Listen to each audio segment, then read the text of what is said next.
প্রথমে voltage line, যেখানে 1.8 voltage থাকবে। দ্বিতীয় ক্লক লাইন। তৃতীয় MOSI master output slave input. 4 number MISO master input slave output. 5 number CSB, যেটাকে আমরা স্ল্যাব সিলেক্টও বলে থাকি। 6 নম্বর আইএনটি লাইন। এই 6টা পিনের মধ্যেই আমরা ডায়োড ভ্যালু চেক করব। প্রত্যেকটার মধ্যে আমরা ডায়োড ভ্যালু পাবো 350 থেকে 950 এর মাঝামাঝি। তো চলুন আর দেরি না করে আমরা প্রত্যেকটা পিনের ডায়োড ভ্যালু চেক করব। প্রথমে আমরা ভিডিডি লাইনের ডায়োড ভ্যালু চেক করব। আমি ডায়াগ্রাম অনুযায়ী দেখতে পেয়েছি 5 নাম্বার যে পিনটা আছে সেটা হচ্ছে ভিডিডি লাইন। এখানে 5 নাম্বার পিনে ডায়োড ভ্যালু দেখাচ্ছে। এবার 6 নাম্বার পিন হচ্ছে ক্লক লাইন। লক্ষ্য করুন এখানে ক্লক লাইনে কিন্তু কোনো প্রকার ডায়োড ভ্যালু আমরা দেখতে পাচ্ছি না।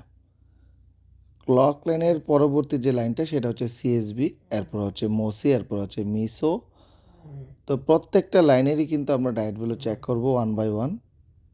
লক্ষ্য করেন এখানে কিন্তু আমরা ক্লক লাইনে কোনো